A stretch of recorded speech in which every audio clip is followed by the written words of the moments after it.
Tune into the Salsa Kings Network. Crack one open if you dare, creeps.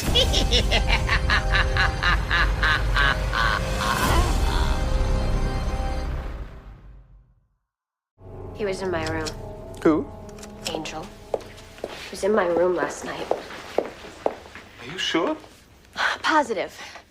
When I woke up, I found a picture he'd left me on my pillow. A visit from the pointed tooth fairy.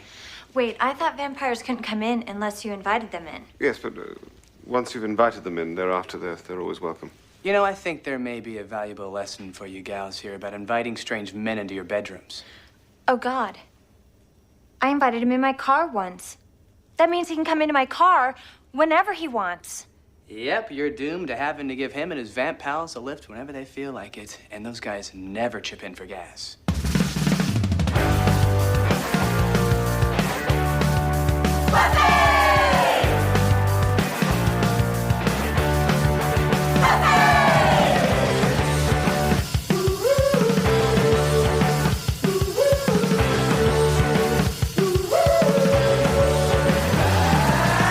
Hello, everybody. Welcome to another episode of Boys Watching Buffy. We're just two boys watching every episode of Buffy the Vampire Slayer, giving our reactions, our reviews for our first time ever watching this show.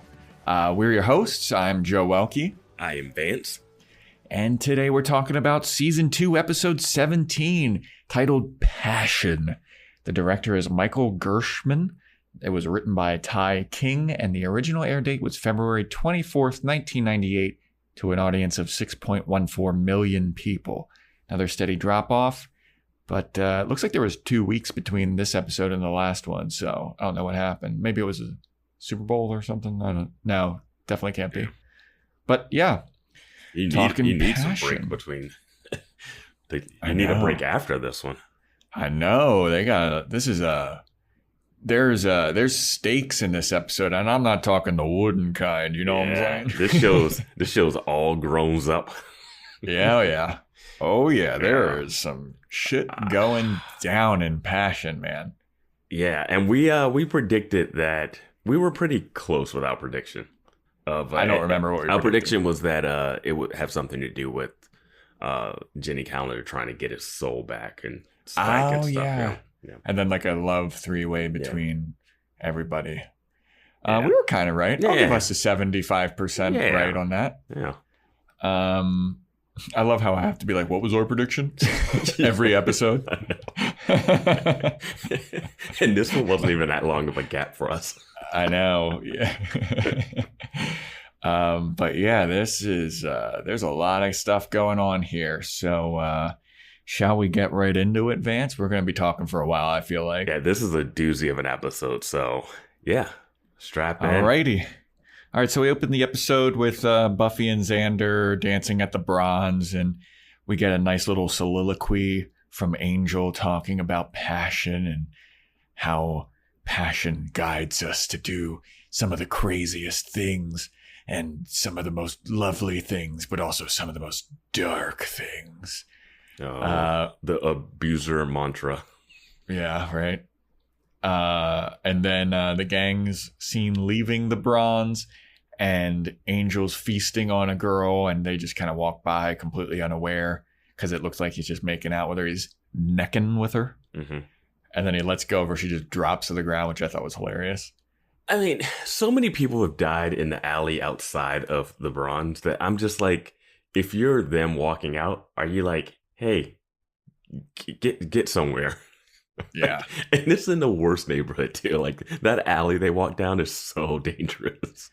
Yeah, that alley is always dark, always poorly lit, and always wet. Yeah. And I don't understand how you can still, and I know it's the show, but how they can still go out and party and dance at a place that they have almost died multiple times. Yeah. Where the scene of so many There was a struggles. werewolf attack. Yeah. So many struggles, so many attacks, so many deaths at the bronze, and everyone's still like, well, I mean, fucking Dingoes Ate My Babies playing there, though. Yeah. And, I mean, Drusilla, Spike, and Angel are still out there. If it's just the regular vampires, I'm kind of like, whatever. The like run-of-the-mill vampire, you could just punch him in the face. Exactly. But, yeah. Not these mega vampires. Yeah. Well, Spike's in a wheelchair, and, he's not going out much lately. Yeah, but Drusilla and Angel are pretty much obsessed with you guys. Yeah. So Buffy is home alone now, and she shuts out the lights, and you see through the window that Angel's watching her through the window, and then he comes into the window and he pets her head, and she wakes up the next day, and there is a drawing of her left on her pillow. That Angel, it's a very good drawing. Angel's a really good artist. I wrote that down after the third one of these. I was like, yeah, he's a pretty good sketch artist. Yeah, man. It looks like he's doing it with like charcoal. Yeah. It looks pretty nice. To the point where you'd think you would hear him sketching that. Right? Like, how long must he have been there? I know. Just like 3 or 4 hours just sketching. It's awesome. Where did he get that paper? Like, does he have like an easel or something? Oh, he's got a special envelope and paper guy. Yeah, his parcels. Yeah. His parchment papers. Yeah. Yeah, man. I mean, it's great. So then Buffy goes to school to tell Giles about this. Be like, oh my God, Giles, Angel's coming into my room. This is so bad. Is there a way to reverse the invitation? Because, once you're invited in, you always have an invite in. Mm-hmm. And then Cordelia and Xander are there. And Cordelia's like, oh my God, he can come in whenever he wants. I invited him into my car one time. Does that mean that he can come into my car whenever he wants? And then Xander goes, oh yeah, Cordy, that's real bad stuff. You know what that means? You're going to have to give him and his vampire buddies a lift whenever they want. So great. I love that's her first thought. I don't know where cars stand on this. I think cars are open season. Yeah, I feel like they are too. Yeah. But then a bunch of like other students walk into the library, like strange kids that you've never seen before. This is a kid we've seen before. Oh, okay. Well, whatever. It's Minor the guy characters. I always bring up that is the one that we've seen in Girls. Oh, Pal. Yeah. Danny Strong, who's Jonathan in the show. But he does play generic kid in random scenes. But I did love this moment. He and a girl walk in, and Xander's like, hey, ever heard of knocking? And Giles turns to him and is like, it's a school library. And Xander goes, since when? Yeah. And then Giles is like, they can come in here. This is what it is for, actually. It's the one time I have to do my actual job I'm paid to do. Right? And then so the kids are like, we're looking for books on whatever, Kafka or whatever bullshit. Yeah. And Giles is like, they're up there on the third row on the third bookshelf. Yeah. And so they go up there. And then Giles, Buffy, Cordelia, and Xander are like, let's get out of here. This is weird now. The look that they all share is so perfect. Yeah, they're just like silently sitting there watching these kids like walk up the stairs like, get the hell out of the library. Yeah, it's like the kids are the weird one and they're not. Right? Yeah. So they all leave and they're still discussing like, there should probably be a way to reverse that curse. I'll do some research, Buffy. Otherwise, just like, stay safe or whatever. And there's a scene where Cordelia is like, I don't get why we can't just kill Angel or yeah. No, she says she's wondering why Angel didn't just kill or kill Buffy. Yeah. Yeah, she's like, I mean, he's just in your room. Why doesn't he slit your throat or cut your guts out or like chop your head off and nail it to a wall? And I love that she did this because it's speaking to the audience, Absolutely. Yeah. So Buffy then, which is something that we have discussed several times during our podcast, Buffy brings up to Giles like, hey, so Angel keeps coming into my house. Maybe I should warn my mom about this. And Giles is like, fuck no, you don't warn your mom about it. I know. And he's really adamant that she doesn't have to do that and change everything. But he doesn't give a compelling reason for her not to know. Yeah. And even Xander goes like, no, you can't tell her. Then we won't be part of the special We Know It club or something. Yeah. It's not a compelling argument to not tell your mom that a psycho ex-boyfriend, take away the vampire part. Right? And then throw the vampire part in that says he has access to the house, basically. Mm-hmm. Yeah, I mean, I don't understand. Like, Buffy's reasoning is like, my mom's in danger. Yeah. She could die. She doesn't even know that Angel's a vampire, so she could just maybe let him in and then he kills her. And Giles is like, but you're the Slayer. You can't let people know you're the Slayer. It's like half the fucking school knows that she's the Slayer. Yeah, Oz found out and you guys were like, oh, that's cool. Yeah. I saw a vampire turn to dust and they're like, oh, yeah, by the way, there's vampires. They're real. Buffy's a Slayer. And he's like, that all makes sense to me. Amy the witch knows she's a Slayer. Like, enough people know she's a Slayer. I mean, her mom was dating a robot. Like, she knows that shit's up. She doesn't know that it was a robot, though. Oh, come on, man. I mean, she didn't know it was a robot. How dumb is the mom, though? She's as dumb as we need her to be, like Xander.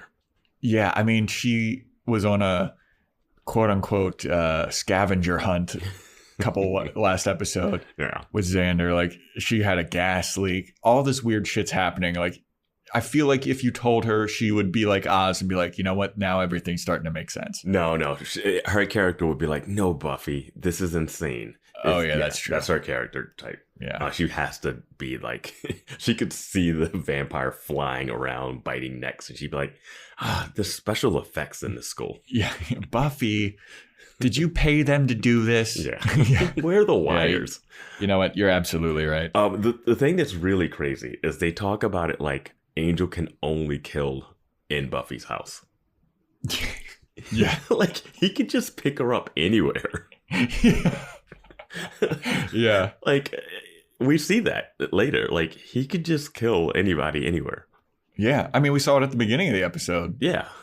He killed that girl in the alley. Yeah, he could just go to her, like, art business that we've never seen. Yeah. Yeah. Oh, well.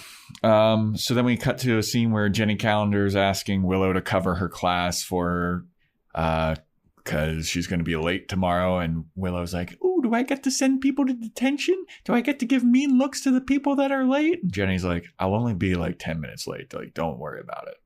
Why did she think she was going to be late? I don't know. I have no idea.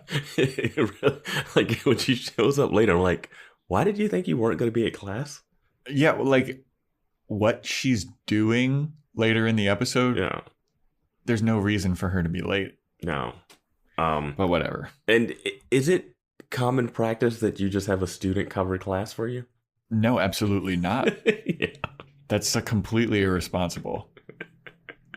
It even gets more irresponsible later, but sure. Oh, yeah. 100% it does.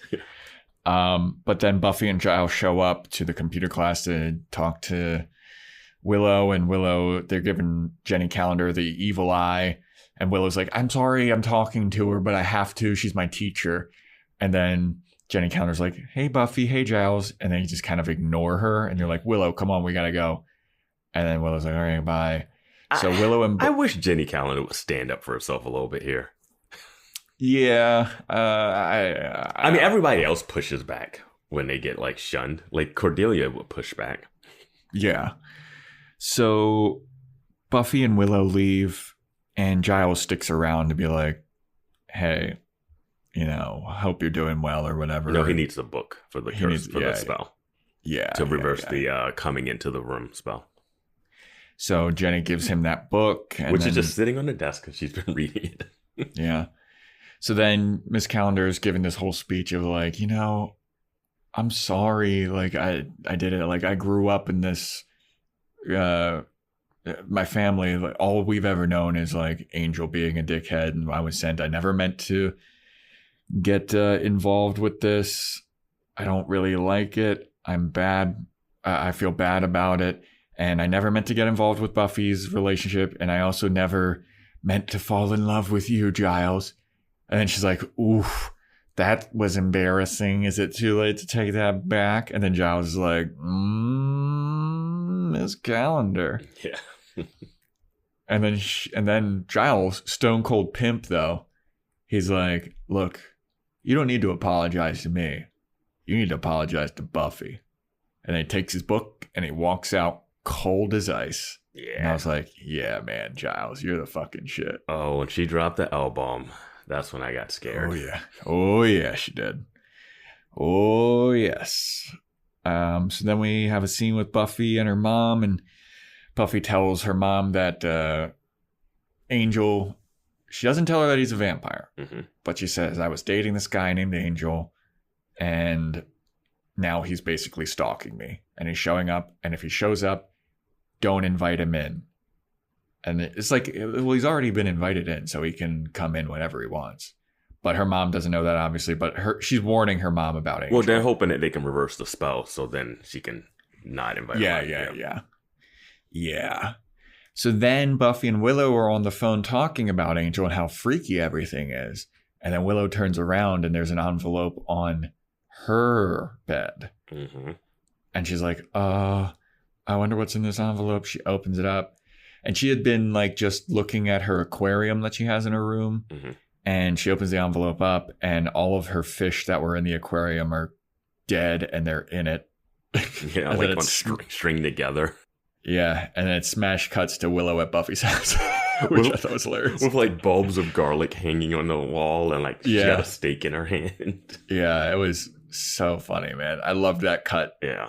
There's a really nice transition later in this episode too. You would think they would have crosses just ready to go. Yeah, because if we don't recall from like a couple, maybe 10, between 5 and 15 episodes ago, Angel came to Willow's house and they made a big deal about him not being able to come in unless he was invited, and then Willow invited him in. Yeah.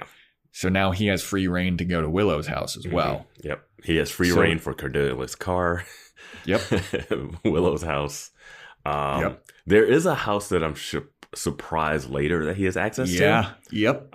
Same. But I was like, oh yeah, he has access to Willow's.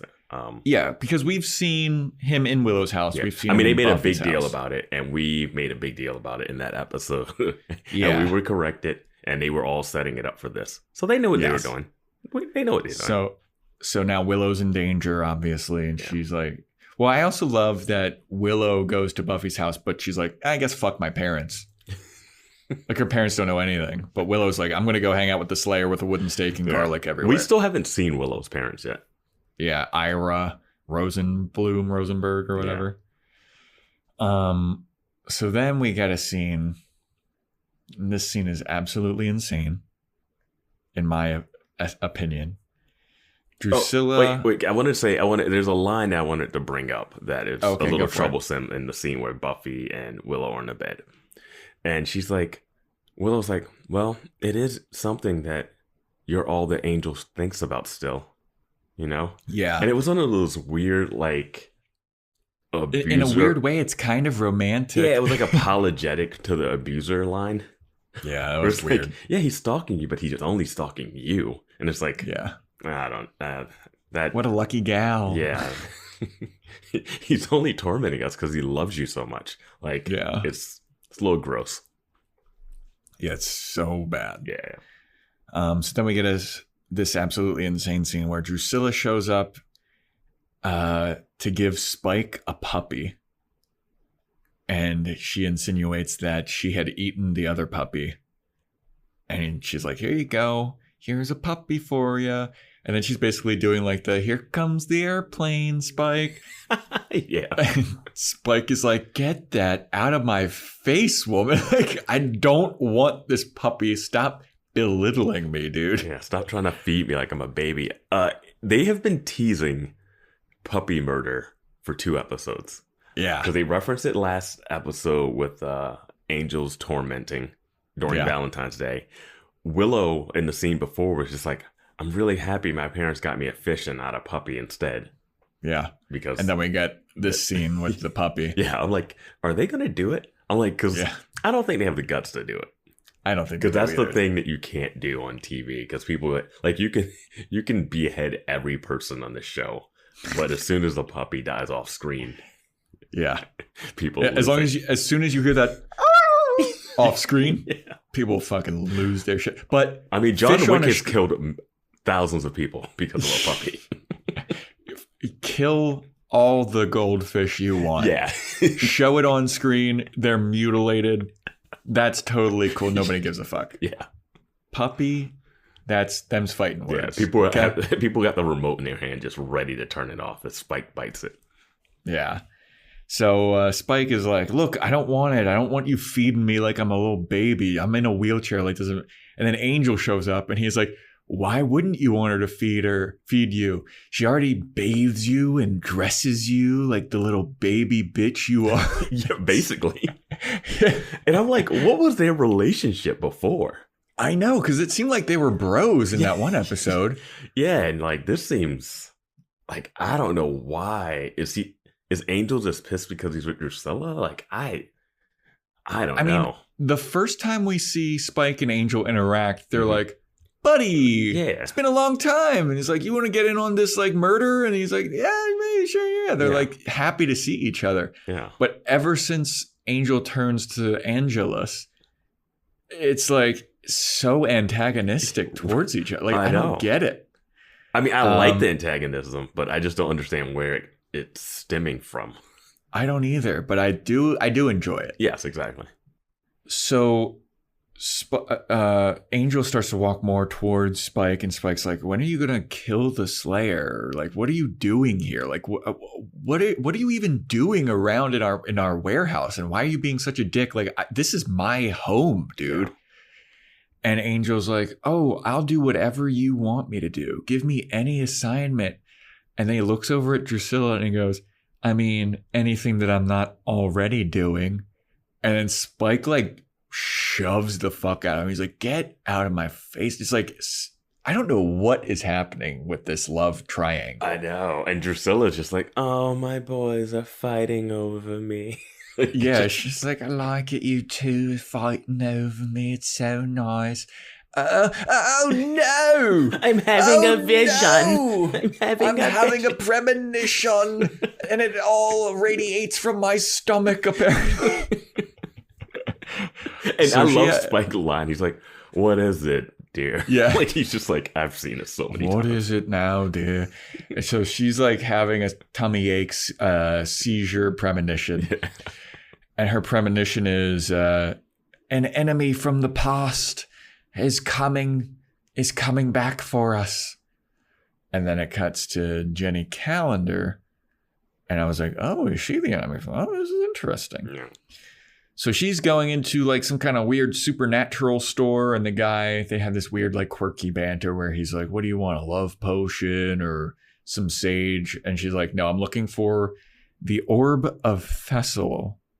Thessala? Yeah. Thessala? Some orb. I don't know. Some kind of orb. Something, yeah. And then the guy drops his whole shtick. He's like, oh, okay, you're in the know. Okay, never mind. I'll stop this gimmick that I'm doing. Yeah. And then she's like, yeah, I'll take one orb of Thessala. And he gives it to her. And he's like, hey, by the way, do you mind if I ask like what you're planning to do with the orb here? And she's like, I'm going to give my friend his soul back. So this is the thing, the MacGuffin, that... I wouldn't say it's a MacGuffin. Nah, you're right. It's an actual... Yeah, the MacGuffin's something no one needs. This is very important. Yeah. So she is going to use this to give Angel his soul back. So then we get Buffy and Xander and Willow at school the next day. And... Miss Calendar shows up right on time, and Willow's like, oh, man. Yeah. I wanted to give people dirty looks if they were late. She said she did 5 hours of lesson planning for the 10 minutes of class you were going to have. Right. When you were staying at Buffy's place freaking out? Yeah, I have no idea, dude. But Buffy's looking at Miss Calendar. Miss Calendar has like a 1,000-yard stare as she's walking towards the school, and Buffy goes up to her, and she's like, hey, I need to talk to you. And Miss Calendar's like, oh, hey, Buffy. And at this point, I thought that like Miss Calendar was possessed or something because she didn't look normal. It didn't look normal. The way it's filmed, it has like really shallow depth of field when she's walking. Yeah. And it's just something off about this shot. Yeah. Yeah. I was really like, what's going on? Wasn't she supposed to be late? And so that's why I was she going to be late like, because she was buying an orb last night? Like, how long did she expect this exchange to go? It was pretty easy. Same, dude. She walked in. He was like, yeah, I got one. I got a bunch of them. You don't want to buy two like, just in case? But yeah, I didn't understand what when she was like, I might be late. And then she's going to a store the night before. Like, I don't know. Yeah. But then Buffy is basically telling her like, hey, it was kind of fucked up what you did. And Miss Counter's like, yeah, I feel really bad. And Buffy's like, good, you should feel bad. But Giles really misses you and you should hang out with Giles again. Bye. Yeah. I still stand by my statement that she didn't do anything that wrong. I get they feel lied to, but like she didn't actively try to stop them. I think there's one thing where Buffy feels like if she knew that having sex with Angel could make him go back, why didn't she warn her about this? Mm-hmm. But I would argue that if she told Buffy not to have sex with Angel, she still would have had sex with him. Yeah. There's no way she would have been like, hey, don't do it. It just that wouldn't have worked. Yeah. So yeah, then Miss Calendar looks like kind of happy. She's like, oh, Giles misses me.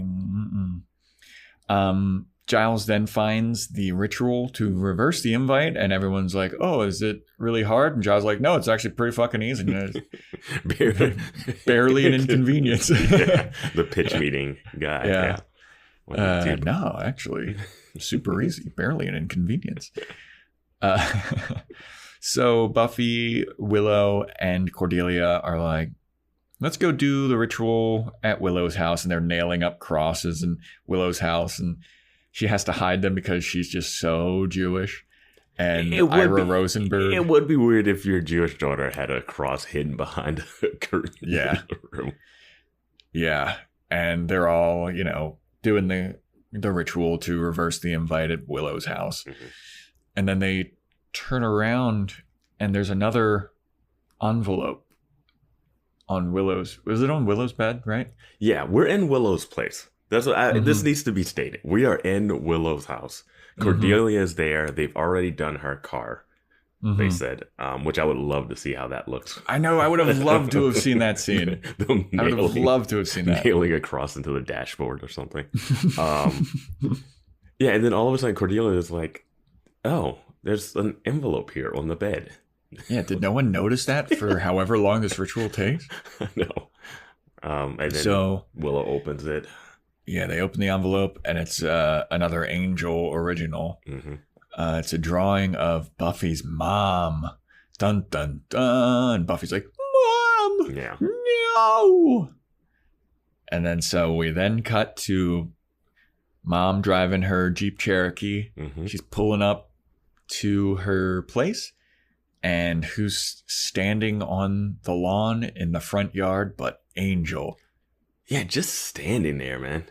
Yeah. Now, so Buffy warned you that this guy is like stalking her. Yeah. And she pulls all the way into her driveway. I have once we talk about the scene, I wrote down like, I've got a bunch to go through on this scene. But yeah, there's some lessons to take away from this. I mean, I would have kept driving. The mom did everything wrong in this scenario that you possibly could do. Everyone listening, listen up. Vance has got some notes for it. I just want people to be safe out there, man. Yeah. So Buffy's mom pulls all the way into her driveway. Angel runs up to her car. She's got her window all the way down. He's like, Miss Buffy Summers. Miss Summers, you're Buffy's mom, right? And Joyce, Buffy's mom, is like, yeah. And Angel's like, where's Buffy? I need to see Buffy. I really need to see her. I need to talk to her. I can't believe that we broke up and I really need to see her. And then Buffy's mom casually gets out of her car, goes into the back seat, gets her groceries, which is apparently just a bag full of oranges. As we'll see later. It's just a loose paper bag full of oranges. But Angel's ranting and raving at Buffy's mom. And he's like, where is she? I need to see her. I don't know why she's doing this to me. And Buffy's mom is just kind of ignoring her. She's like, look, you need to go home, all right, buddy? Like, you're being real weird. She doesn't want to see you. And he's like, but she has to see me. I can't live without her. I'll die without her. And she'll die without me. And then he bumps into her, and then she drops all of her oranges on the ground. And then she's picking up all of her oranges. He throws one. One gets tossed across the lawn. Yeah. It's so weird. Angel like starts to help her pick him up, and she's picking him up, putting him back in her bag. And he's ranting and raving. He's like, no, you don't understand. I need her in my life. And Buffy's mom is just like, go away, dude. She doesn't want to see you. Then she gets to the door, and she's doing the horror movie, fumbling with every single key on her key ring. Angel's hovering over her shoulder while she's doing this. Like an inch from her ear. Yeah. And then Angel says, I haven't been able to sleep since the night we made love. And then Buffy's mom turns around, looks absolutely horrified. And then she's like, I suggest you leave, mister. And she finally opens the door. And then she runs into the house. And then Angel tries to walk in. And coming down the stairs is Willow and Buffy, who have just finished the ritual to reverse the invite. And then Angel can't come in. And Buffy says something like, I forget what she's like, you're no longer invited. And then slams the door in his face. Now, Vance. Yes. Go for all of your notes. Okay. I'm going to start from that doorway scene, right? Look, we just saw them at Willow's place, right? And then it was like a hard cut to the mom pulling up to Buffy's place. Did they go did Willow, Buffy beat the mom back home? Were they inside the house doing the ritual? Yes. Waiting for the mom to get there. Like, because when they came down, I was like, wait, weren't they just at Willow's house? I just don't have any sense of time with this. Well, it's jarring because if they were like in Buffy's room and they did it and then they saw the painting and then the doorway thing happened and then they were coming down the stairs, you'd be like, oh, they're coming from Buffy's room. But the way this would have to be is they saw the drawing, then went to Buffy's house. Yes. Beat everyone there. Didn't listen for the car pulling up or this commotion happening outside. Yeah. Because normally if you're like, I'm worried about my mom, you hear a car pulling up. Well, this is what I'm saying. Like, I don't have a sense of time because it's possible that like they were doing Willow's house earlier and then did beat Buffy's mom home because the way that it's shown it makes it like, oh, Buffy's mom is in danger. Yeah, we need to hurry up and get home before this happens. Not like we are. Like, I was so shocked when they opened the door and it was like they're in the house. Yeah. Like, you didn't hear all of the keys jingling and all that stuff happening in the front door. But whatever, that might be a weird added or I don't know. That's what it is. Yeah. 2, don't close the door, Buffy. It's a cool one-liner. Stab him in the freaking heart. Oh, yeah, true. He's just standing there. That is true. What are you doing? He's after your mom. He's trying to get in. She still has faith, man. She still has faith. She's like, what is she's like, the invitation's over or something? She says the invitation's been revoked or some kind close of the door. And I'm sassy like, line. Stab him in the heart.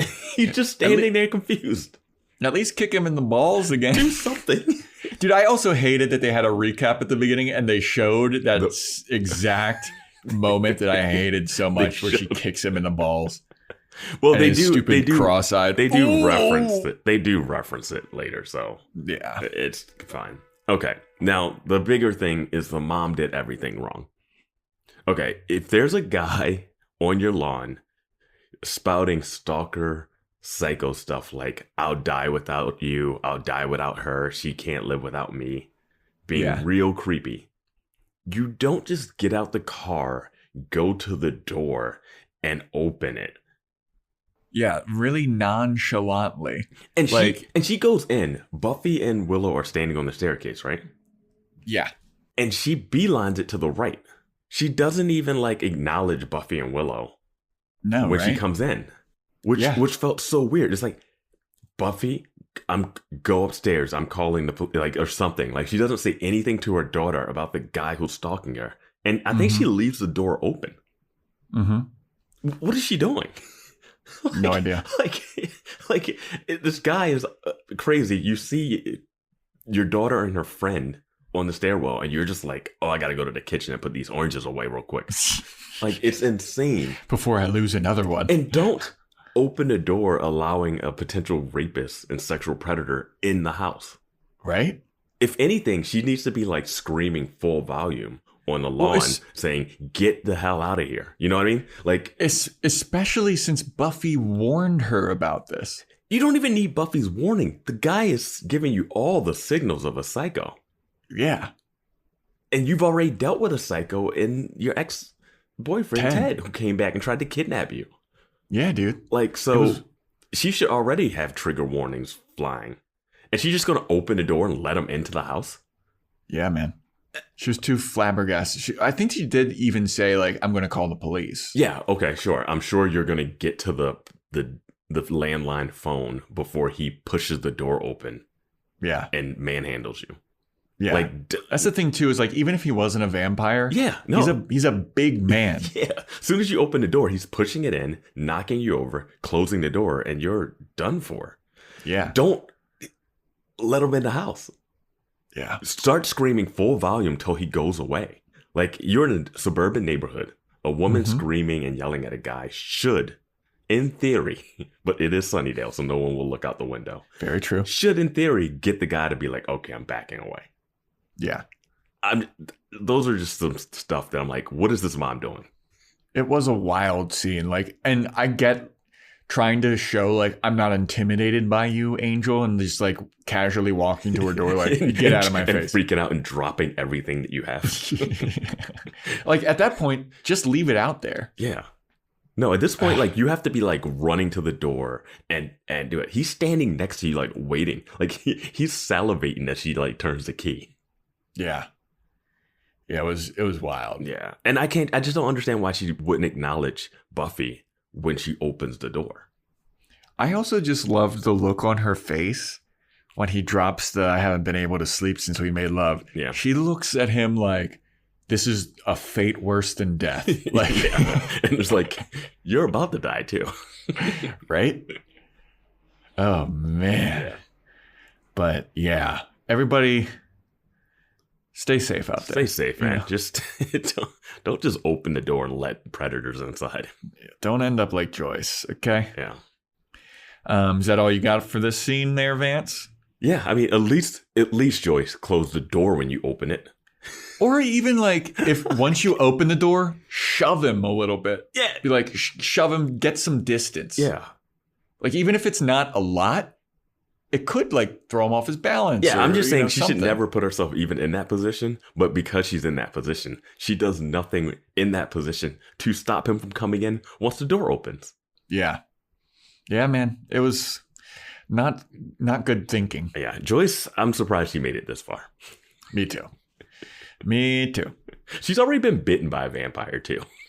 That is true. Right. You're right. So anyway. Yeah. Then we cut to a scene where Jenny Calendar's doing some research on how to cure Angel, and Giles shows up and they have a talk, and Jenny Calendar's like, yeah, I talked to Buffy today, and Giles is like, oh yeah? And she's like, well, she still feels betrayed. And then Giles says something like, wow, feeling of betrayal is a symptom of being betrayed. And I was like, sick burn, dude. Yeah. And I'll be like, yeah, you should know, Giles. You should know. So then she is basically saying like, well, she told me that you missed me. And Giles is like, that fucking, why is she giving up my secrets? Yeah. I know I keep my emotions close to the vest. Never. Yeah. And so she's like, look, I really want to see you again. And he's like, why don't we do some more research back at my place? And Jenny Calendar's like, oh yeah. And he's like, oh yeah. Essentially. So, yeah. Essentially. He's like, I'm going to meet it. She's like, I'm working on something. It's going to be great. I can't tell you what it is. Let's meet up later. Mm-hmm. And I'll meet you at your place later. And he's like, okay. I just got to go swing by Buffy's real quick. Yeah. But it's so funny. I'm like, when she's working late at the school, we know she has a computer at home. She's working late at the school. And I'm just like, if I'm Giles, I'm like, nah, I'm not leaving. I'll be in the library. Come get me. Well, it's also like she's doing all like, and I know that this is like the nitpicky. Oh yeah, we're gonna be nitpicky just because it's nitpicky. I gotta say, we love this episode. We're all on board. As soon as I finished watching this episode, I was like, man, I don't want to have to wait to do the podcast to watch the next episode. Yeah. But so yeah, she's doing all this personal demon reversal curse research on school computers. Like that's what they all do. That library is full of like when he sent those kids up to get the books. I'm like, he's like, just don't worry about the demon Satanists books. Just keep I mean, keep your personal stuff on your personal computer, you know? Like she should be chomping at the bit to get home to work on this at her home. She's got I would think she would have more stuff at home to do, to do some things, but and an even more souped up computer because she's quote unquote a techno pagan. Yeah, like her computer at home's gotta be sweet compared to the bullshit that they have at school. Sweet for the 90s, sweet for late 90s. Yeah. But I mean, I'm just like, you're in the school late at night. There's a murderous vampire hunting your crew. If I'm Giles, I'm like, nah, I'm not letting you just go home by yourself. I'll be in the library. Come find me. Yeah. So anyway, then we have the next scene, which is Drusilla showing up to the paranormal store where Jenny Calendar bought the Orb of Thessel. And she still has the dog. She still has Sunshine. She still's got Sunshine, the puppy. And she confronts the shop owner about like, hey man, heard that Jenny Calendar came here yesterday. What did she want? And he's like, and then it's insinuated that he's dead. Is he dead? So, I don't know. Either he gave her information and she killed him, or that's when the edits get really quick because like what we later with Angel, I guess she told him, or I guess he just knew. I don't know. Yeah, I guess. Yeah. I would hope you run one of those shops. You just found out that Jenny Calendar's uncle was murdered. Yep. By Angel, who's back. It doesn't take that much to put like some garlic or a cross at the door, man. Yeah. Like it's not that hard to like defend yourself from vampires, especially if you know they exist. Like they can sneak up on you at random places, but they shouldn't be able to sneak up on you in a shop full of mystical things. Mm-hmm. Yep. But she does, and he gives up the information to her, I guess. And I would guess that he was killed. Sure. If he was, it happened off screen. Yeah. So then we go back to Jenny Calendar doing her research, and she finds the ritual translation to give Angel his soul back because it was assumed that this ritual was lost and the translation was lost. And she's like, don't worry, I got a computer. I do love the guy in the store. It's like, computers freak me out. Yeah.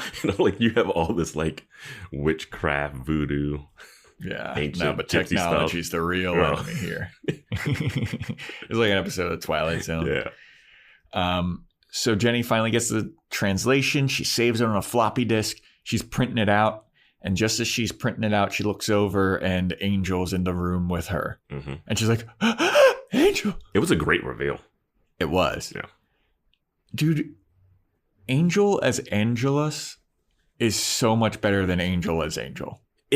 Honestly, I'll say this is the scariest vampires have been in the whole show. Like in the early seasons, they were just like, "Oh, here's a vampire, punch it, kill it." Like I'm a little afraid. It's like seeing a mouse run by, and it's not like scary, but you just see something moving in the shadow, and you're like, "Oh!" And you jump for a minute, and you go, "Oh, I can just karate kick you, and you're done." But like he is like terrifying. Yeah, he's scary and he's menacing, and like you can tell he's got bad intentions. Yes. And he does a great job of this acting. David Boreanaz is crushing us. Yeah, dude. So he shows up and he's like, "Oh, what you got there? What you looking up, Miss Calendar?" And she's freaked out. She's backing away. And he goes up and he he sees that she's got the orb of Thessala, and he's like, oh, I see you got this orb here. You know what I always hated about this orb? And then he just chucks it at the wall and it smashes into a million pieces. And he goes, they're just so fragile. Yeah. And then he points at the computer. He's like, oh, what you got on this computer here? Yeah. Yo, oh, look at this. It's a translation. It's crazy that you got this translation on this computer. Well, guess what? Smashes it on the ground. Yeah. No more computer. Computer's on fire. Which I don't think would happen, but I loved it. Yeah. Absolutely it wouldn't happen. But I do love it. And Jenny Calendar's like, yo, come on, for real though. Like, I can give you your soul back. And he walks over to the printed copy of the dot matrix printer. Like, yes, I loved that, yes. dude. I loved that little piece of nostalgia with the little dots on the side. He walks over to the printer and he's like, here's the thing about getting my soul back. I don't really want it back. Been there, done that, have had it, didn't like it. Rips up the translation. He goes, ooh, no more translation on the printed copy, no more computer. Puts the printed copy on the fire that is now the computer. Mm-hmm. And then Jenny Calendar is like, I gotta get the fuck out of here. Yeah, she's backing up and trying to get out of the door to the classroom, but it seems like she can't open it. Yeah, it seemed like the door was locked from the outside. Did he lock it from the outside? I have no clue. Did he lock all the doors in the school and then climb in through a window or something? I'm not quite sure, but I did like that Jenny Calendar's like, how did you get in here? I didn't like it. And he's like, look at the sign in the front of the school. Anyone who wants to seek knowledge is invited. I'm here to seek knowledge. Enter all ye who seek knowledge or something is written in Latin on the thing. My thing was like, this is one of my moments where I'm like, we don't need that explained. We don't, because it's a public place. We should explain it to Jenny Calendar. Not even that. We know now. Not even that. He's been in the school a ton. Yeah. He's been in that school so many times. Like, so her saying, how did you get in here? He could have been like, I just climbed through the window. Like, he doesn't have to give a whole, like. How did I get in here? I've been in here a bunch. Yeah, you've seen me in the library. We've talked. Yeah. You didn't ask that question when I was about to bite Willow's neck the other day. Oh, yeah, that's true. Like, he's been in the school. Yeah, and she's definitely been like, get away from her. Like, she's seen him. Yeah, that's what I mean. Okay. Yeah, I just thought that was like, I guess they were just doubling down on it, but it's fine. Yeah, so he runs and he attacks Jenny Calendar and she starts running away from him. She runs towards him because the door doesn't work. And it's a weird, yeah. I'm like, come on. It's really stupid. And then he throws her through the door. Yeah. And then she gets up, starts running. Angel starts chasing her. And then this I thought was so dumb. So she's running down a hallway and there's like a janitor's like little wheelie thing. Yeah. She stops and slowly stops because she's wearing like heels. But she's booking it though. She's booking it as much as you can, yeah. She's booking it hard. Mm-hmm. And she slowly stops because she can't stop on a dime because she's wearing, fucking school shoes. Yeah. Turns around, Angel's pretty far behind her. And she starts wheeling it towards Angel and then chucks it at him. And he runs right into it and like flips over it. And he's like, oh, damn it. It was a great little mini stunt. Yeah. I noticed when she had that, I was like, oh, there's a giant broomstick sticking up from it. And I was like, Buffy would grab that, break it over the knee, easy stab. Yes. Yeah. That's what I was thinking. And I know like she would have broken her like femur if she tried to break that over her leg, probably. And it wouldn't break off easily. But I saw that, and that's the first thing I noticed. I was like, oh, that's a piece of wood. Well, yeah. But I also forgot to mention before this, like, they're having a whole chase throughout the entire school, and she runs outside, and he's chasing her outside. Oh, it's a long one, yeah. It's pretty long, and I was like, wow, this is taking a while. But then she runs back into the school, and I didn't understand this part where, like, there was a door that she couldn't open, and then all of a sudden, she could open it. Yeah. Then she turns around, closes it. Yeah. Angel runs right smack face into it. Mm-hmm. And then he can't open it for a little bit. It was like, is the door locked or is it not? I know. I was like, if she got it open, he should rip it off the hinges. That would have been so much more badass. Yeah. He's a vampire. They got somewhat super strength. Right? Later, we see him hold a person up by their neck. Yeah. But so yeah, Jenny then throws the janitor supply. Angel falls over. He's on his back. And then Jenny starts to run upstairs. Now, we see a shot, like the camera is all the way upstairs. Mm-hmm. We see Jenny running towards the camera, and Angel is at the bottom of the staircase. Jenny's up, let's say it's a 24 staircase. Mm-hmm. She's up 15, 16 stairs, and Angel hasn't taken one step onto the staircase. Yeah. I feel like he was a little off frame when we don't see it, but regardless, it's no way. No way. Yeah. Jenny gets to the top of the stairs, turns around to look backwards, then turns back forwards, and Angel is standing right in front of her. How the fuck did that happen? It was one of those things where like, this chase is over. They were like, the chase is done. Let's go. I saw that and I was like, because they're standing in front of a giant window. I was like, did he go outside and jump through the window? Like, what? Yeah, they were like, this is the most beautiful place we can film this scene. Yeah. Yeah. So she turns around, Angel's in front of her, and he grabs her head and snaps her neck, and she falls to the floor. He does like a complete spin around, like he just swung a baseball bat, like he was really swinging for it. Jenny falls to the ground after her neck is snapped, and he says something like, "Oof, I never get tired of doing that." And that is the end of Jenny Calendar. Yeah, I had to go back just to make sure that he had snapped her neck. Yeah, I went back and just watched that because it happened so quick. Like the build up, and that's kind of what I loved about it. Like the build up wasn't like this long. Like you have the tease throughout this and a long chase scene, but once it came time to kill, Angel just killed. Yeah, he was like, "I'm not fucking around with this anymore. There's no poetry in this one. I'm just snapping this bitch's neck." And it's also really interesting because you're like, "Oh, he's gonna bite her," and you're waiting for the bite, and you don't get the bite. You get the neck snap, and you're just like, "Oh." Yeah. Because with the bite, you could be like, oh, he's going to turn into a vampire. She'll vampire around a bit, maybe, or, something. Maybe she'll just get a blood infusion and she'll still be alive. Nah, that neck snap and the body drop is pretty final. Yeah. And it was, it was jarring. Because the like show you said, because it's so quick. Yeah. Because the show is mystical, I was like, oh, maybe they could get another orb and bring her soul back to her body. Just like... Yeah, I'm a little suspicious that this is the end of Jenny Calendar. I think it might be the end of Jenny Calendar. I think if the show wants this to be if the show wants this impact to really work, I think it should be the end of Jenny Calendar. I really like the character.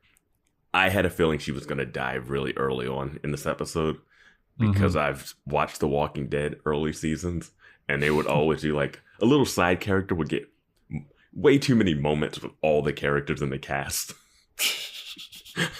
Like that whole Willow moment, the Giles moment, the Buffy moment. I was like, she's getting a lot of screen time. Yeah. This seems like a send-off. Yeah. And it's a meaningful death for the show. That's true, because she was working to save Angel's soul or restore his soul or something. Like it was. And it changes Giles and Buffy. Yeah. It changes them. Her death is consequential. It's not just like, because they didn't give a shit about Teresa dying. No, absolutely not. Yeah. They were like, oh, a classmate died. All right. We're a little pissed off. So Jenny Calendar bites the dust.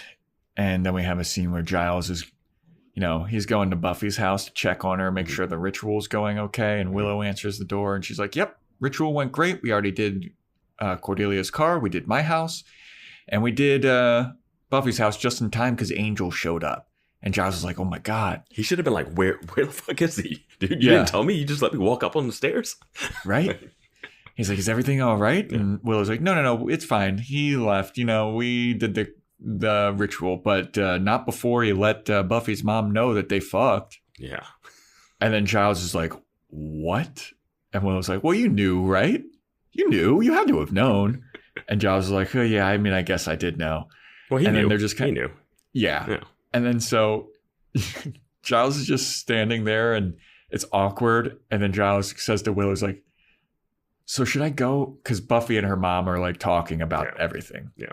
And Giles is like, should I go up there and intervene? And Willow goes, sure. What would you say? And then Giles stands there and he's like, oh, yeah, that would be very weird if I intervened. I'll see you at school. I just love the moment. It's like she goes, what would you say? And he just looks and doesn't say anything. And then she just leans over and opens the door. Yeah. She's just like, yeah, you should just go. Because that's such a great question. What would you possibly say, Giles? So your mom doesn't know anything. What would the librarian at the school tell your mom that would make this better? Like, it was such a great moment of realism of like, oh yeah, this isn't my place to do this. And this is when I was like, this Giles Joyce thing is happening. If he goes up there and they raise Buffy together. Yeah. I'm doing it. Sticking with it. Dude, I gotta take an aside. I'm really liking this show now. Like, I'm really invested in this, man. Yeah. You guys that are listening right now that didn't know that we had a podcast before, we had a podcast called Boys Watching Girls. And we watched every episode of HBO's Girls, the Lena Dunham show. And boy, when I tell you, some of those episodes were tough to get through, and it was a slog. And we only had like 60 episodes to do. This is such a breath of fresh air. This is so good. There's two totally different shows. We're talking about a lot less serious subject matter on this one, which is nice. Yeah, but also likable characters and funny moments, and like this is just I totally get why people were into this. And the first season is a little schlocky, which I was like, oh, that's fine. But this is the show that Buffy fans, this is what they focus in on. And I can see, I get it. I can see tuning in every week for this. So Giles leaves, and then the mom and Buffy are up in Buffy's room, and the mom is asking Buffy like, well, I heard that you were like hooked up with Angel. Was he your first? And Buffy's like, yeah. And the mom is kind of reprimanding Buffy, and she's like, were you guys in love? And Buffy's like, yeah, we were. And then the mom's like, were you guys careful at least? And then Buffy's like, Mom, come on. The mom is like, no, dude, like you don't let me in your life at all. I don't know anything about you. Like, I love you and I want to care for you, but you have to like cut me some slack here because you never tell me anything. And your life is so mysterious and I just want to be let in and you never let me in. And Buffy is basically like, I'm sorry. And the mom is like, I don't care what happens. I just want you to know, like, whatever you're doing, I still love you. And I love you more than anything in the world. And I just wish you would know that. And I hope that you don't think this is lame that I'm saying this right now. And Buffy's like, no, it's not lame. And then they have like kind of a touching moment. I thought that was nice. They have the moment like we referenced earlier when she's like, good parenting, Joyce. Didn't stick the dismount. Like when she was she was doing a lot of those talk to herself. She was like, Joyce turns into like a sitcom mom all of a sudden. She's like, I guess that was the talk. Yep. Yeah. How did I do? I don't know. It was my first time. I'm like, what are you doing? And Buffy, just say, yeah, we were safe. Yeah, just give her a peace of mind on that. Don't go, hey, no, it's fine. He's a vampire. I can't get pregnant, I don't think, unless the spell is... unless I have a demon baby inside of me. I don't know. Oh my God, Vance. What if that fucking happens? I thought something like that was going to happen with the egg. I thought the egg episode was the chance the chance to try to tie some stuff together, but yeah. All right. So yeah, basically the long and short of it, Buffy's mom loves Buffy and Buffy loves her mom. And the dad, I want the dad to show up next episode. Right, yeah. I just want to beat up Angel. So then we get a scene where we see a shot of Giles coming home, and on his door is a rose taped. And as soon as I saw that, I was like, no.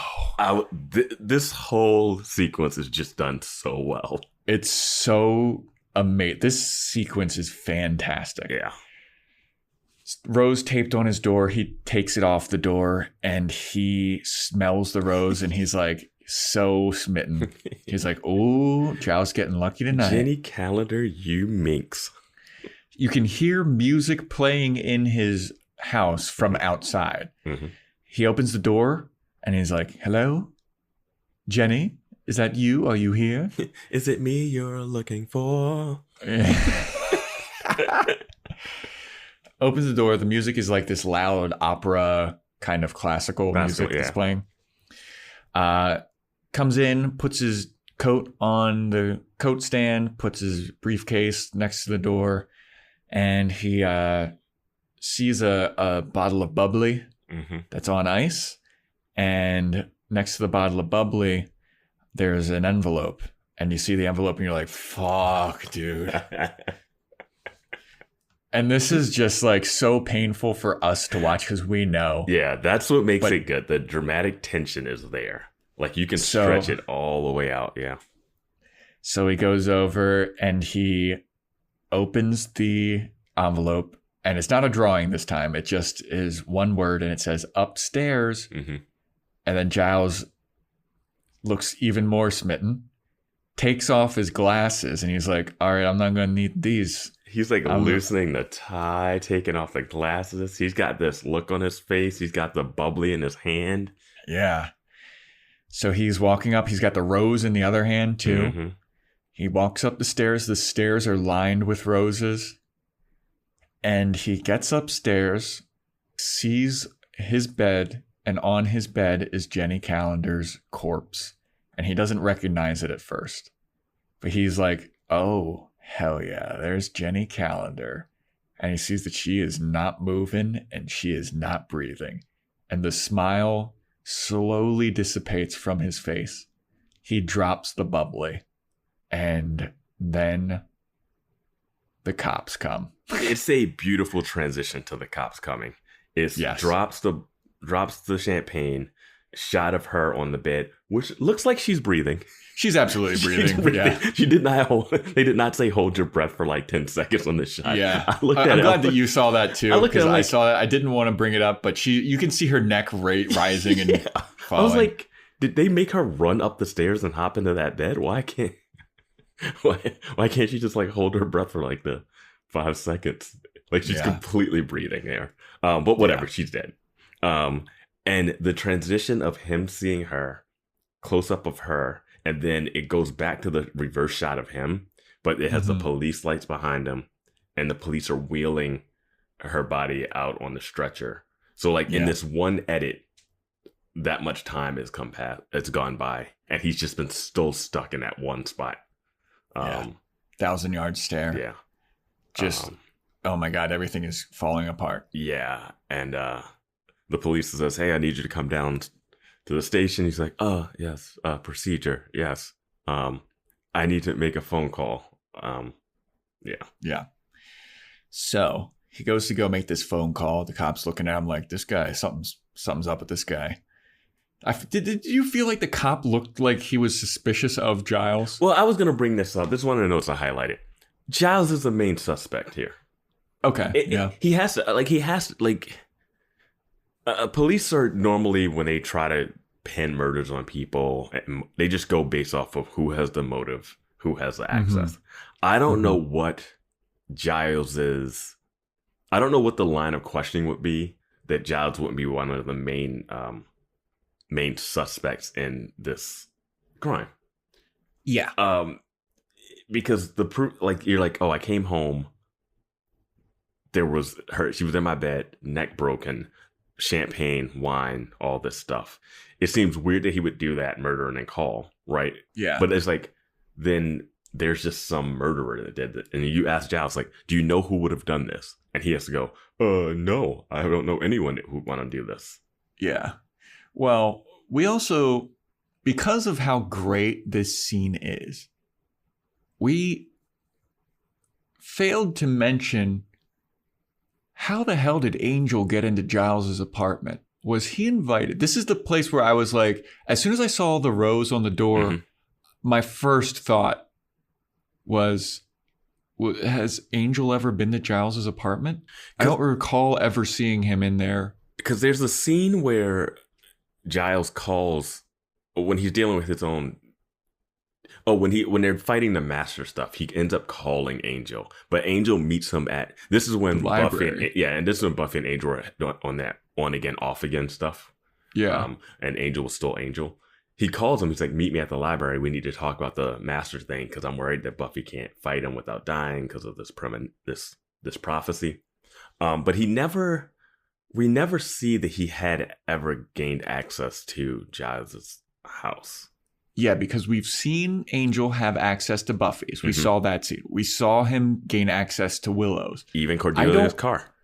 I don't recall a scene. Maybe I'm just forgetting it. Yeah. But I don't recall a scene ever where Angel was at Giles' place. Also, can vampires go into a place when it's empty? You know, the thing where it's like you have to be invited in. Yeah. Can they go into an empty place? I think so. Because they can go into an abandoned house like this or a abandoned space, but can they go into a place that's just currently temporarily vacant? Let us know. You can actually let us know. You can actually let us know on. We have a new Discord server that's coming up. Oh yeah, So, big announcement. We got a Discord. We got a Discord server. There'll be a link in the show notes. It's Boys Watching Buffy, and you can hop on Discord and chat with other Buffy fans and ask us questions and give us some hopefully answer feedback. Some of our questions. Answer this question of how how did Angel get access to Giles' place? Yeah. That was the one glaring thing where I was like, I don't buy this. But the scene was just so good and heartbreaking and perfectly done. Yeah. Like Giles acted his ass off in this. Yeah. I mean, because this is the thing you're waiting for. Like, Giles has loved this woman. He's been away from her because of the Buffy drama. He's got this. When he loosens the tie and takes off the glasses, like to have that hype moment and then to have that, that's rough, man. That's a rough one for him. Yeah. So I had to bring that up because that was the one where I was like, I don't know what happened. And we can here. completely overlook the breathing Jenny Calendar and the how did Angel get in there. But, if you guys have answers, let us know. So then we get a scene of Angel stalking outside of Buffy's house, and he's watching. He's also like monologuing about passion again. Yeah. Voiceover. These voiceovers are troublesome. Yeah. They're problematic. But he's stalking outside of Buffy's house, and he's waiting because he knows what he just did. Mm-hmm. And he's waiting for the phone call, and then he sees Buffy answer the phone, and Giles tell them, like, hey, Jenny Calendar has been killed. I'm going to the and we don't hear anything. It's just him watching, his POV watching through the window. Yeah, and you close see the Buffy, blinds, man. Close the blinds. Yeah, we see Buffy fall to the ground, upset. She gives the phone to Willow. She does the classic lean against the wall, slowly slide down it. Willow gets the phone and she's like, Giles? And she's like, no. She starts crying. Yeah. And then Joyce. Buffy? I was going to say, Buffy's mom comes in. Buffy's mom comes in and immediately starts hugging Willow. Yeah. It's so weird. And the staging of it is very operatic drama stage. Like, it's everyone, it's like just everyone weeping and sobbing. But I do love just seeing Angel with that little smirk outside the window watching. Yeah, he looks evil as shit. He is getting he's off like, on this. Yeah. He's like, my plan is coming to fruition. Yeah. This is excellent. And dude, yeah, he's killing it as Angelus. And this is so good. In last episode, I brought up because we loved last episode when he shows up and pulls Xander from Buffy's window. It was a great little moment. But I was like, what was his plan? Like, it seemed like he had a big plan. And this is a great plan. And it seems like he came up with it on the fly. Mm-hmm. Like, the timing of it just worked out so perfect. Like, how did he even know that Jenny Calendar and Giles were supposed to meet up Or did he just like know that they were together before and he just like the timing just worked out perfectly? Yeah. Yeah. I mean, it's great. Yeah. So then Xander and Cordelia show up and they're at Buffy's house and they're like, we got to go to Giles' house because we're worried about Giles. We need to make sure he's safe. And then they're like, well, we need to make sure he's safe. And then Buffy is like, I'm not concerned about him being safe. I'm concerned about what he's going to do. And then we cut to a scene from like Giles. Yeah. Yeah. Okay. Go ahead. Then we cut to a scene of like Giles's point of view and he's walking down the stairs and you hear, all of this like, there's still opera, classical music playing. Mm-hmm. And he's gathering a bunch of weapons. And his weapons treasure chest is open. It's empty. And then you have a shot of him putting a huge tank of gasoline into a duffel bag. And he closes the duffel bag. And he looks checked out, too. Oh, yeah. Like, the look on his face is like, I don't have anything left to live for. Mm-hmm. I don't give a fuck about my life.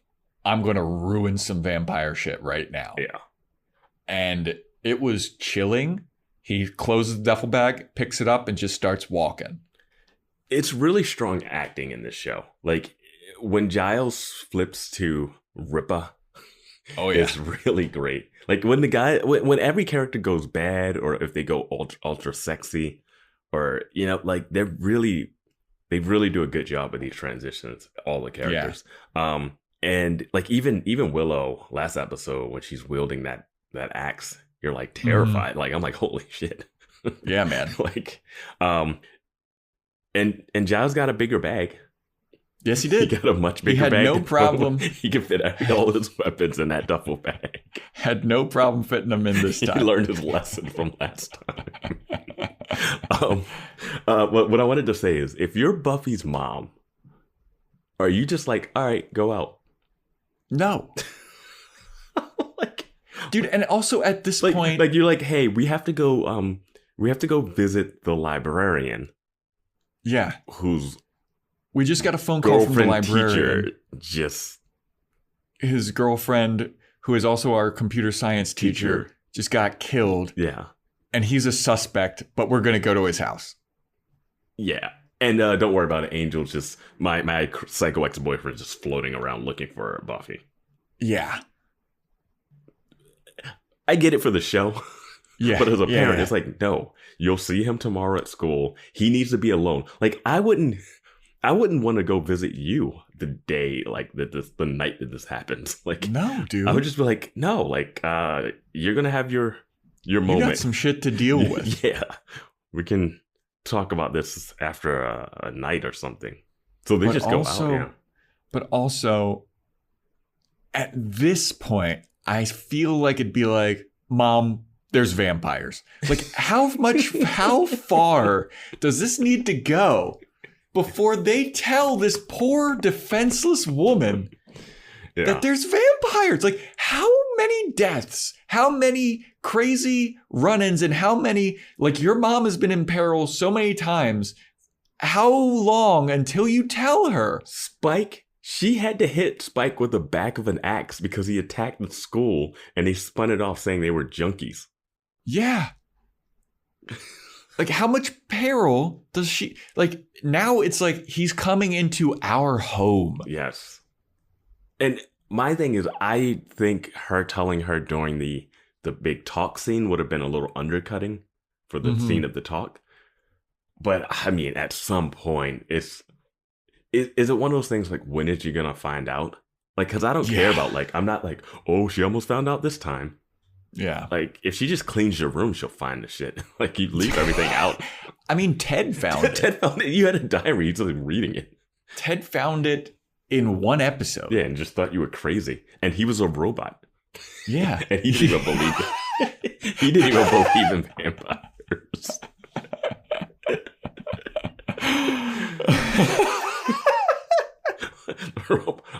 Vampires aren't believable. Bebop, bebop. Oh, man. This show's amazing. So, yeah, the gang all goes over to Giles's house, and they're all looking around, And they're like, oh, fuck, man. Giles took all of his weapons. And Cordelia's like, you mean like all the weapons that he has at the library? And then Xander's like, no, those are just his everyday weapons. These are his good weapons that he's going to take to actually like do some damage. And Buffy comes down the stairs and she's like, he's going to try and kill everybody. He's going to try and kill Angel. And then Xander, in the most moment of realism the show has ever had, he goes, well, it's about damn time that somebody tries to kill this guy. I mean, I've been on the fuck Angel train long before all of you have, all right?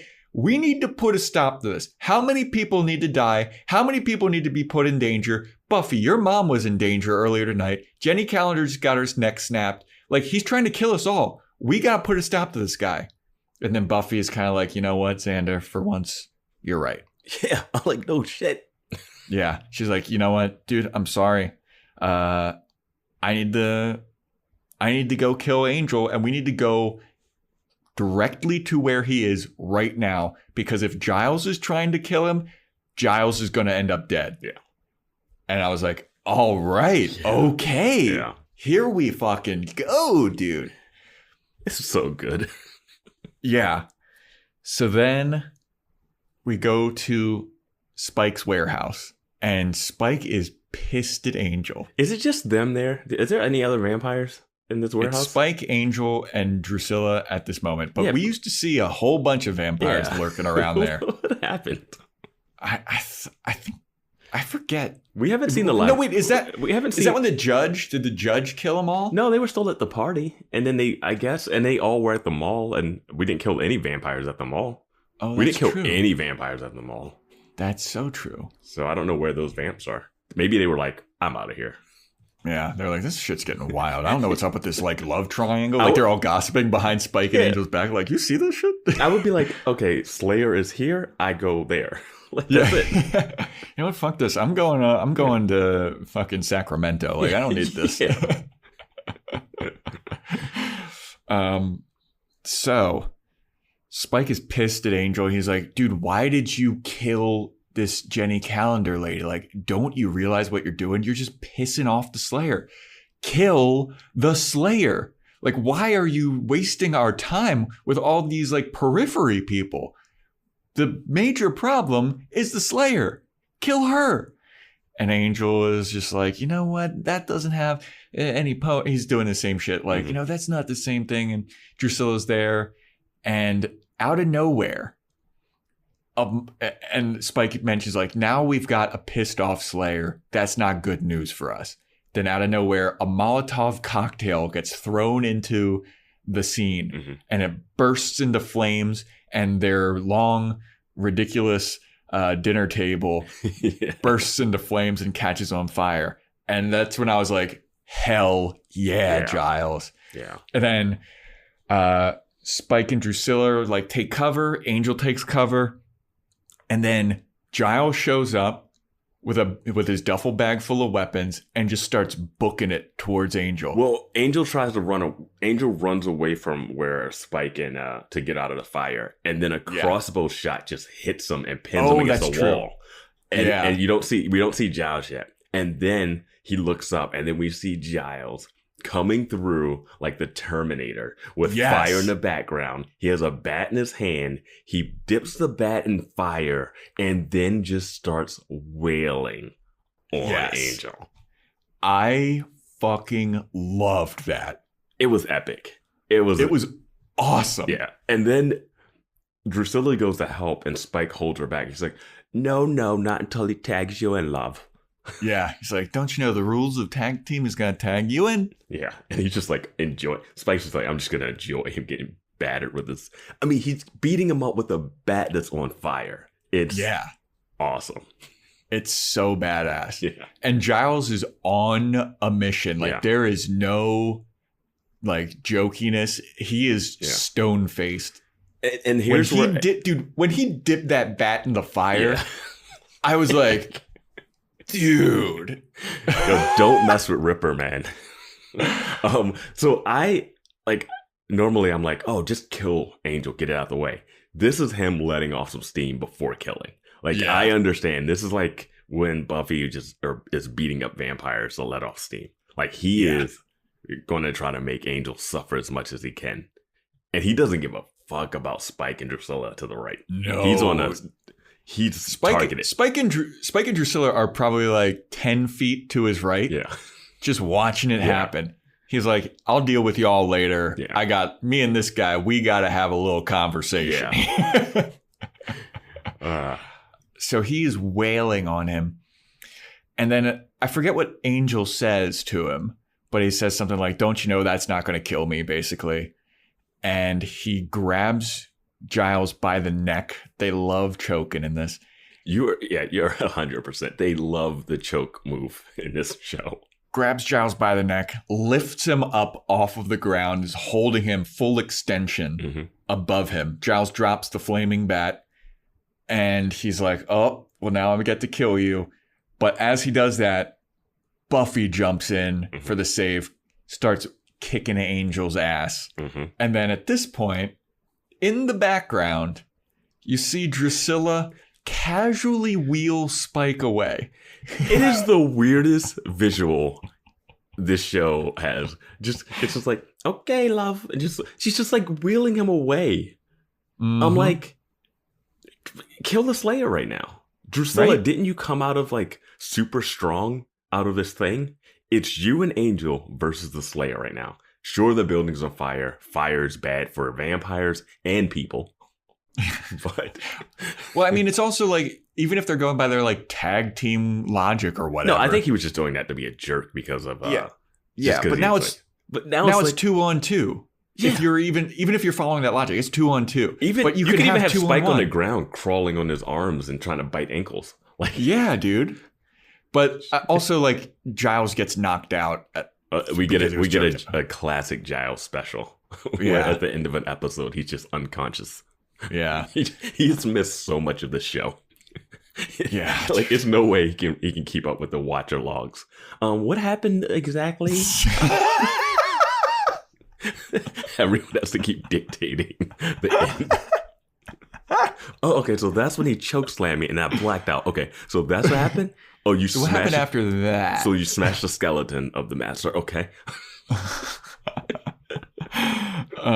So then Buffy and Angel start to have a tussle, and this is an extended fight scene. Yes. They're beating the shit out of each other. Yeah. And it's awesome. It's a great fight scene. Like stunt doubles and everything. Oh my God. It's this point where he like starts, he's running up the stairs. She grabs his ankle. He kicks her down. And then she starts hopping on boxes to get back up to that, like, that runway, that catwalk on the top. And then they start fighting on the catwalk. And she's like slamming his head into pipes and shit. And then he starts kicking her ass. Yeah. And then we see a scene of Giles like passed out and there's flames really close to where he is. But it doesn't really make sense in the like spacing.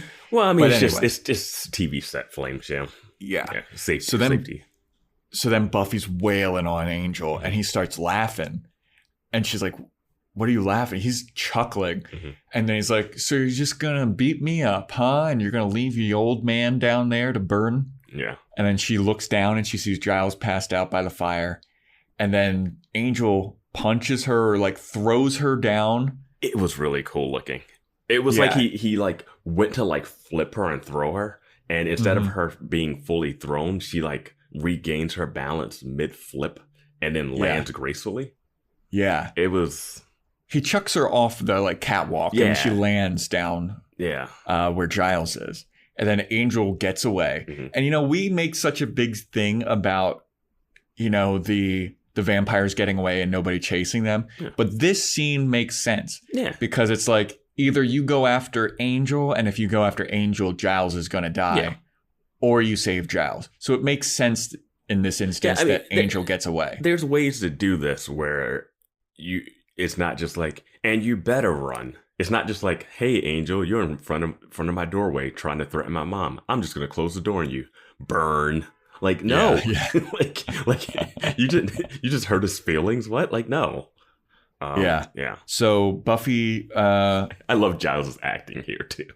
Yeah, she basically like slaps him awake, and he gets up. He's like, "What? He's like cross-legged, like, "What? Where am I?" Yeah. So they get out of the building and Giles pushes Buffy and he's like, what the hell are you doing here? Like, why would you come here? This isn't your fight. And then Buffy decks Giles. Yo, I love that. She punches the shit out of this old guy.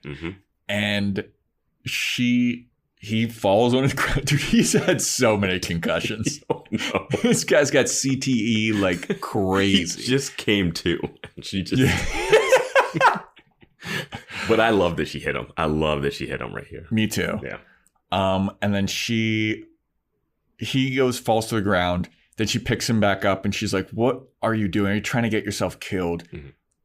You can't leave me. I can't do this without you. I need you. And they're hugging. And then Giles is like, you know what? Fuck it. Whatever. You're right, I guess. I mean, they're on the ground. It's like this hugging, emotional, both of them like in tears.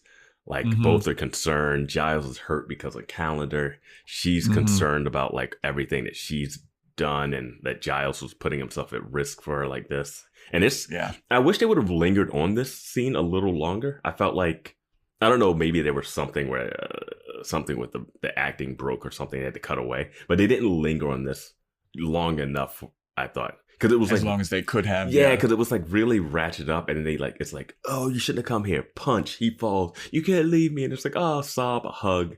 And then it's like a hard cut out of that. And I thought they could have like had the hug, because they've had emotional moments together longer. I felt like they could have held this a beat or two longer. I mean, you don't need to drive it home, but it's a good, I thought it was a good enough moment I would have liked to live in. Yeah. So then they cut to Giles visiting Jennifer Calendar's grave. And he leaves flowers. Is she buried next to a puddle? Yeah, I don't know, man.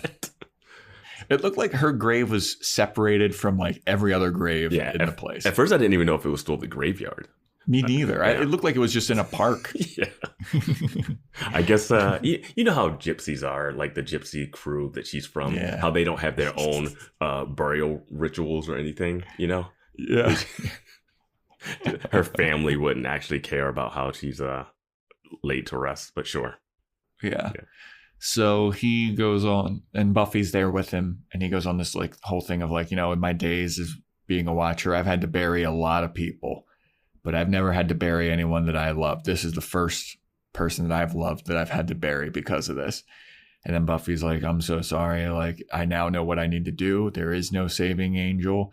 And as she's saying this, we have a cut scene to Willow, who is now the substitute teacher of the computer science class. And she knocks over the floppy disk that Jenny Calendar saved the ritual on. And as we see that floppy disk fall between the desk and a computer, you hear Buffy's voiceover say, like, there's no way that we're ever going to bring Angel back. Angel is gone. There's nothing that could ever bring him back. And it's this like so sad and poetic moment because there is something and someone has to find that floppy disk eventually. I wrote down in my note, the spin-off disc falls between the desk. Like, that's the disc that they find when it's time for Angel to get a spin-off. Yeah.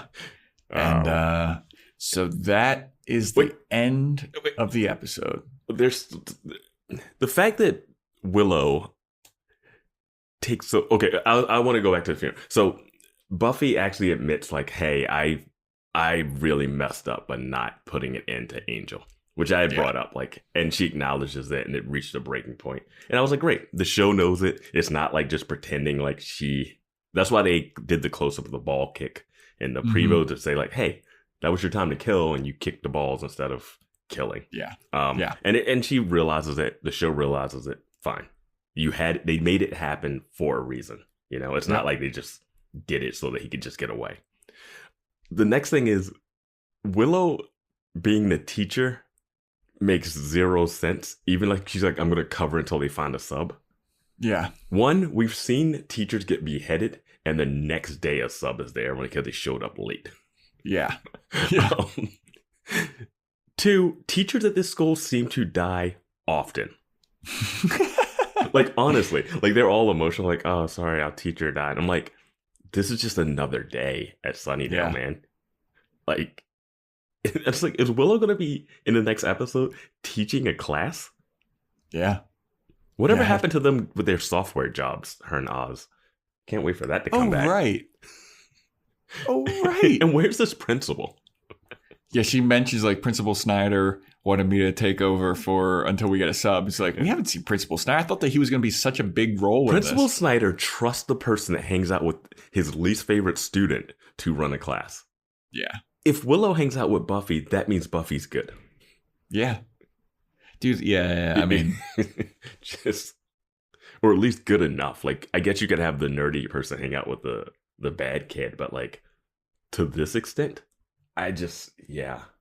So yeah, that's the episode. That is our episode on Passion.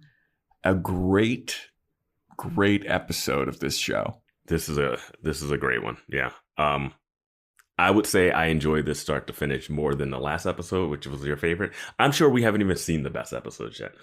Absolutely not. Yeah, but we're like, this is a high point, and everyone that's already seen this show, that's listening to this podcast, is like, you have no idea how good it gets. But I mean, the last episode was just such a different vibe. Yeah, the last episode was really fun. It was fun, and it they was kept funny. ratcheting stuff up, and anything with Angelus is just working. Like, it's weird to me that Spike came in and we were like, yes, we like Spike. He's doing some crazy stuff. And then they were like, nope, Spike's in a wheelchair. Yeah. Like, he's been Angelus. neutered. Yeah. Angelus is everything that we thought Spike was going to be when Spike first showed up. Yeah. But like, I really enjoy Angelus is everything I thought the Master or the Anointed or the Judge or any bad villain that showed up and just like flopped hard. Yeah, any of those boss villains. But I mean, he's just so good. Like, he's to the point where you're like, they need to kill him. It's dangerous, but I just need to see him keep doing this stuff. Yeah, he's the villain that you love to hate. And like, it makes the show really dark. It's very dark. Like, that scene of Giles gathering weapons, emotionless, and then just walking straight up to Angelus without a care for his own life, with a fucking flaming bat, and just wailing on him. Yeah. That was the most badass this show has ever been. Yep. I can't get out, dude. That scene was just so, and like the fire in the background, like you described it perfectly. He was just walking like a Terminator. Yeah. Like I wish that Giles had more revenge that he could take. Like I know that he's not going to, but I would have loved to have seen him kill Angel. People. Yeah. Just people walking in the library, just like, get out of here. Yeah. But yeah, so thank you everybody for listening to our episode on Passion. If you like the show, please give it a rate and review on Apple Podcasts, on Spotify. If you want to follow the Instagram, we have an Instagram account at Boys Watching Buffy. Vance posts a bunch of great memes on there. If you want to email in, it's boyswatchingbuffy@gmail.com. And Vance, what's the information for the Discord? The Discord link, the link to the Discord server will be in the show notes. The Discord server is Boys Watching Buffy. And I want to give a shout out to Elias, who's going to be coming on as a moderator. He's a loyal listener that actually recommended that we do a Discord so people could come and chat. And so you don't have to feel weird about emailing us if that feels weird, and it's less formal. But yeah, if you're new to Discord, we got some stuff in there, and we can help guide you through, and he can help guide you through some stuff. And it's fun. It's kind of just like a chat room with different rooms. Yeah. And we'll have a spoiler chat section so that fans can go to and just talk about the full show. And then we'll just have stuff for just, because we want to be not spoiled so that we can keep the freshness of the podcast the way it is. So, but we will be there to answer some questions. You can ask us stuff about the podcast, about ourselves, bring up points in this episode that we might have missed. And yeah, we'll be hopping on and chatting. And yeah, we just want it to be a fun online social group. So yeah. And if you are new to Discord, have no worries. I am as well. I have no idea anything about it. I was talking to Vance about this as soon as we made it. I was like, this is going to take me a little while to figure out. So don't be intimidated because, I'm in there as big a dummy as you could possibly be. So that's, that's about it for this episode. We have next episode is titled Killed by Death. What do you think this is going to be, Vance? Killed by Death. That's a great title. You think the Grim Reaper's going to show up in that this was one? that was my obvious first thought. I think I'll spin off and say I think it's going to be more about Jenny Calendar's death and grief hurting them all. I'll go a little. Okay. More You'll go a meta little on it. deeper than A little that. meta. But now we'll see the Grim Reaper come through and sickle some people probably. I feel like it, because I saw the thumbnail for this, Oh, okay. unfortunately. Yeah, I made sure to scroll just, yeah. Yeah, I saw the thumbnail. So I'm not, there's nothing in the thumbnail that is necessarily so telling about what it could be, like the one with phases where we just straight up saw a werewolf. Yeah. But I don't know what it could be. What's the thumbnail? What's the thumbnail look like? The thumbnail looks like it's Buffy in a hospital bed and the gang is like around her, but she's awake and it's like she's talking to them. Mm.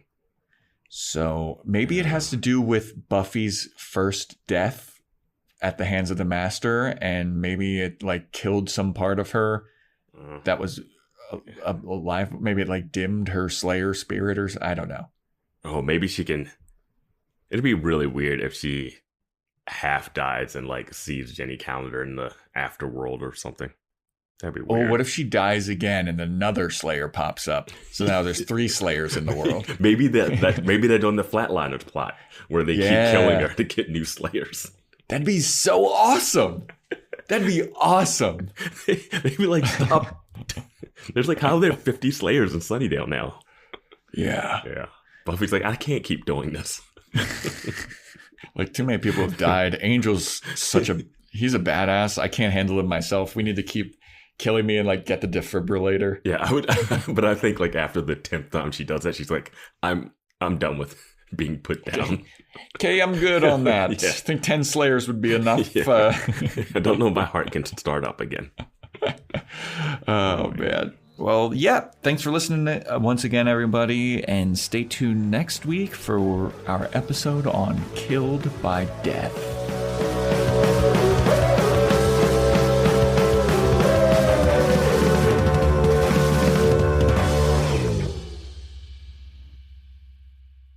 I don't like computers.